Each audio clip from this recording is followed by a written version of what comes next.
Justice Varma ఒకవైపున నాకే సంబంధం లేదు, మా ఇంట్లో ఉన్నటువంటి పాత సామాన్లు పడేసేటటువంటి స్టోర్ రూమ్ లాంటి గదిలో మంటలు వచ్చినాయి, అక్కడ ఉండేది స్టోర్ రూమ్ వెరైటీస్ తప్పించి అందులో నోట్ల కట్టలు మేము ఎప్పుడు పెట్టలేదు, మేము అక్కడ పెట్టం కూడా, అసలు మా దగ్గర డబ్బులు అట్లా క్యాష్ ఉండదు నోట్ల కట్టలు, కానీ నా మీద ఏదో కుట్ర జరిగిందని ఆయన చెప్తూ ఉన్నటువంటి సందర్భం.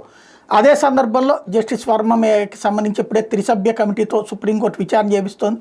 జరిగింది ఫోటోలు వీడియోలు అన్నీ కూడా తీసుకొచ్చి ఆన్లైన్లో పెట్టడంతో అందరూ కూడా చూస్తున్నారు, పేపర్లు రాస్తున్నాయి, టీవీలు జరుగుతున్నాయి, చర్చలు జరుగుతున్నాయి. ఇదంతా పక్కన పెడితే ఆయనకు సంబంధించి తొలి ఆరోపణ వచ్చింది సింహబలి షుగర్ మిల్ అట, ఫ్రాడ్ కేసు అట. సింహోలి షుగర్ మిల్ ఫ్రాడ్ కేసులో కోట్ల రూపాయల కుంభకోణం జరిగిందట.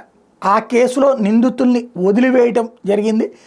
ఆ కేసుకు సంబంధించినటువంటి దాంట్లో వాస్తవంగా వర్మ గారు ఇచ్చినటువంటి తీర్పుని సుప్రీంకోర్టు తర్వాత కొట్టేసిందట. వాస్తవంగా అక్కడ ఆ టైంలో నుంచి ఆయన మీద ఎట్లాంటి ఎలిగేషన్స్ ఉన్నాయి అన్నటువంటిది ఇప్పుడు ఆయన కొట్టేసిన కేసులన్నీ కూడా బయటికి తీస్తారు. వాటిట్లలో ఎంతెంత డబ్బులు వచ్చినాయి అనేటటువంటిది ఇక అంచనాలు వేయటం ప్రారంభించవచ్చు.